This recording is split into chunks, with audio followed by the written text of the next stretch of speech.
no great historian, but you know enough about martial artists. They were bohemians, they were artists, they were healers. They were very eclectic. But real martial artists, it's a journey. And as an athlete, you might be a basketball player or a football player, but you never know what you're going to take on the field or court. So I always want to be ready to go. And so it might work for you, might not work for your teammate, but always have it in your arsenal and be relaxed and be ready to adapt, because you never know what's going to happen.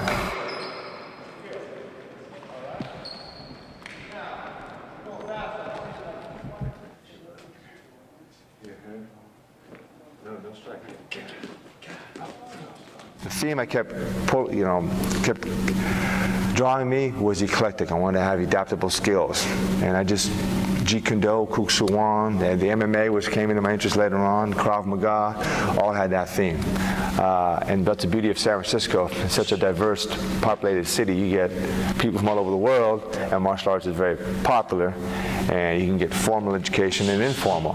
And I wanted to learn and be respectful. And I was able to learn that from my teachers at a young age, probably from my family, from my first day I came on this earth. And that's something I stuck to. And guys would always invite me to say, you know, why don't you check this out? So I remember learning Wing Chun in a hair studio on Geary Street, learning Kali in the park.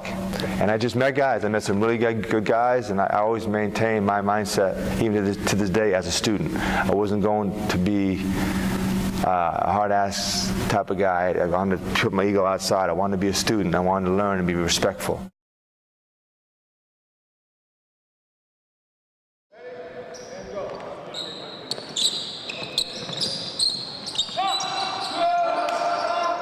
One thing about basketball that people don't realize unless you play it or coach it, it's very, very physical. There are no pads. You got huge bodies on a very confined space. You got 10 large human beings in a confined space. Basically, it's grappling. Grappling, standing grappling. It reminds me of the things I've been taught in jiu-jitsu, not only from this lying position, but now you adapt it to a standing. Wrestlers who've taught me things, Wing Chun, Jeet Kune Do, etc., Kuk Sool. And really, guys are always looking for the advantage. From the NBA on down, from college to high school, even to younger athletes. If I get an advantage on you for half a second, I'm in control. Now, as you become more mature in the sport, you realize you can use it quickly to your advantage. One thing, big guys, when you talk basketball, you're talking the biggest athletes typically on the floor in any arena, as far as height and weight, etc. They don't like to go to the ground. The bigger they are, the harder they fall, and big guys are very aware of that. I first learned to fall through judo training in Kuk Sool, and I was scared to death. And I'm not a huge man, but for martial artists, I'm bigger than your typical. Not the MMA guys anymore, but your martial artists. And one big master there pulled me aside and explained the importance of it and taught me how to use my body to my advantage. I became very comfortable with it. So today, first thing we did is put them on the ground. Just teach them how to do a back fall, which is a charge, basically. And then once they became comfortable with that, we got them a little higher. And step by step, got them higher and higher until they're now in a natural basketball position in a defensive stance. And now they were so in tune with the movement and the competitiveness of doing the drill, they weren't even afraid of hitting the ground. That was the goal.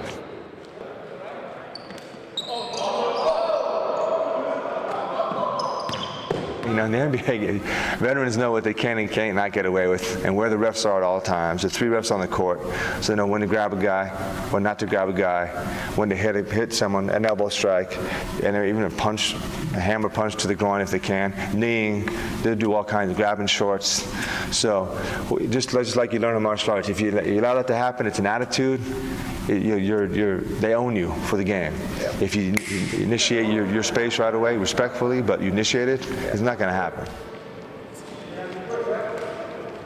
And I ended the drill today. So take your egos out of here. Leave your egos in the stands. Leave them outside. Empty your mind. It's about being. It's take all your ego and empty it. We don't need ego. It's not about that. And when it's time to go, it's time to go. So keep it simple, keep it relaxed. I wasn't trying to teach them to be an ass kicker or go out and cause trouble or be a big brawler. Be respectful. When it's time to go, we're going. No emotion.